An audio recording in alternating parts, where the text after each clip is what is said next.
Salut chers tous, bienvenue dans cette nouvelle vidéo. Dans cette vidéo, j'aimerais souligner juste quelques aspects de l'entrepreneuriat parce que aujourd'hui, beaucoup sont les vidéos qui se promènent où on est en train de conseiller l'entrepreneuriat. On fait comprendre aux gens que l'entrepreneuriat est une porte de sortie, ceci, cela. Oui, et c'est vrai que l'entrepreneuriat peut être une porte de sortie.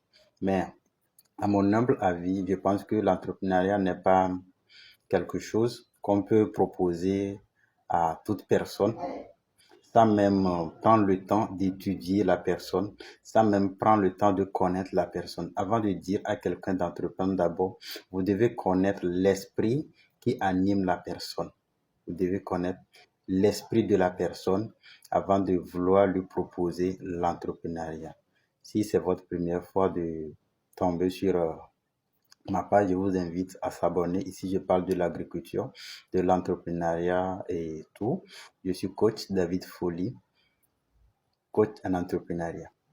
Il faut savoir que l'entrepreneuriat agricole, ou bien de façon générale, l'entrepreneuriat, avant d'être un concept, c'est un état d'être. L'entrepreneuriat, c'est un état d'être qui est porté sur l'esprit d'innovation.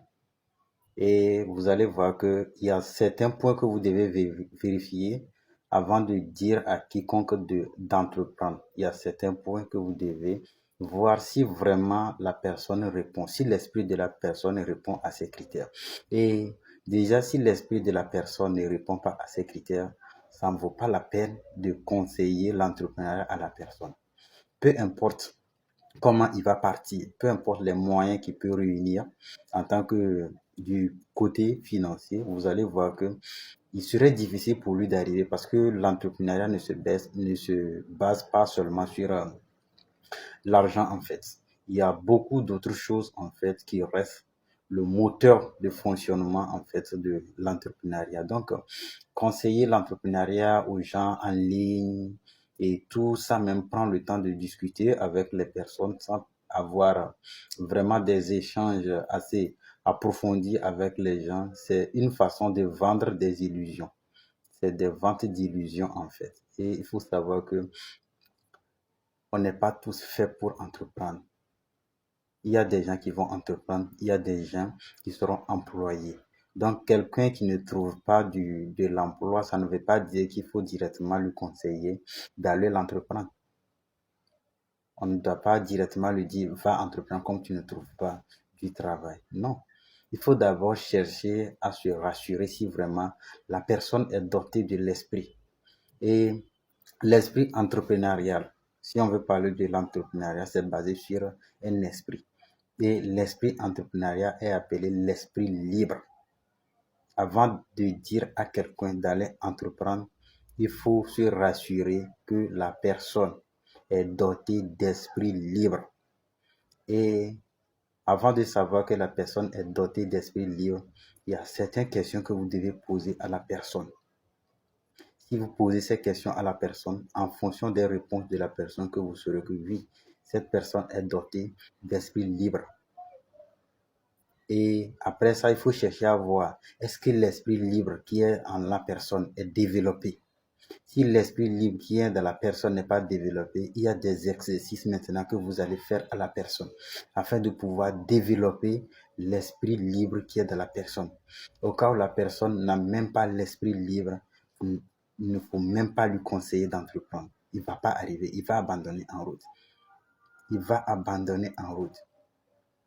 Et pour savoir si quelqu'un est doté d'esprit libre ou pas, d'abord, il faut chercher à voir si c'est quelqu'un qui aime faire manifester ses idées. Est-ce que c'est quelqu'un qui aime faire imposer ses idées? Est-ce que c'est quelqu'un qui veut voir ses idées se manifester? Il faut voir si c'est quelqu'un qui veut être autonome. Il faut échanger avec la personne, voir si c'est quelqu'un qui veut vraiment être autonome. Et si c'est quelqu'un qui veut vraiment être autonome, ce sont les critères de l'esprit. Il faut voir si c'est quelqu'un qui aime se donner des nouveaux défis. Il faut voir si c'est quelqu'un qui aime se lancer sur de nouvelles dimensions. Donc, ce sont des points qu'il faut essayer d'échanger avec la personne et tout. Il y a plusieurs critères en fait. Il y a plusieurs critères. C'est pourquoi, avant de conseiller quelqu'un d'entreprendre, vous devez prendre la personne, discuter en long terme avec la personne et voir en fonction de l'esprit de la personne si la personne peut entreprendre ou pas. Sinon, et se lever, faire des vidéos, des publications pour dire il n'y a pas de travail, les jeunes ont refusé d'entreprendre, les jeunes ont refusé d'entreprendre. Non, vous-même qui entreprenez, vous n'avez pas commencé comme ça. D'autres ont eu des mentors. Ces mentors, peut-être leurs parents, d'autres des connaissances et tout. Et vous allez voir qu'il y a d'autres qui sont dotés d'esprit libre. Et ceux qui sont dotés d'esprit libre et qui n'ont pas eu de mentor, leur démarche, c'est différent. Ce sont des gens qui échouent et qui apprennent à partir de leurs échecs et tout, et c'est difficile. Ça, il faut quelqu'un qui a les moyens pour qu'à chaque fois qu'il tombe, qu'il se relève. Pour qu'à chaque fois qu'il tombe, qu'il se relève. Donc, pour cette jeunesse qui est à la quête de moyens de départ, ce n'est pas une jeunesse qu'on doit laisser et on doit vendre des illusions afin que cette jeunesse, après avoir trouvé un peu de choses, parte se lancer dans des choses qui vont encore échouer. Si on va conseiller l'entrepreneuriat à cette jeunesse, il faut d'abord qu'on fasse asseoir cette jeunesse, qu'on montre vraiment à cette jeunesse ce qu'est l'entrepreneuriat. L'entrepreneuriat, c'est carrément autre chose. C'est autre chose. C'est une vie. L'entrepreneuriat, c'est une vie. L'entrepreneuriat, c'est une vie. C'est pourquoi les entrepreneurs tombent, mais n'abandonnent pas. C'est une vie. C'est comme ta vie, comme tu peux souffrir, mais ne pas vouloir abandonner ta vie. Donc, conseiller l'entrepreneuriat aux jeunes, c'est une bonne chose. Mais arrêtons de vendre les illusions. Arrêtons de vendre les illusions. C'est ça qui fait que des jeunes se jettent dans l'entrepreneuriat, après regrettent. D'autres se jettent, d'autres se disent à la base qu'ils vont jamais écrire j'ai l'honneur et tout, mais après reviennent au bic et puis au papier pour continuer par écrire c'est j'ai l'honneur parce que ils ne sont pas partis sur des bonnes lancées. Merci, je ferai une vidéo pour récapituler l'entrepreneuriat dans sa globalité et faire comprendre à ceux qui veulent se lancer que vraiment, ce n'est pas un domaine à prendre en haut, non. Il faut retourner à la base de l'échelle et commencer par prendre les escaliers étape par étape, étape par étape.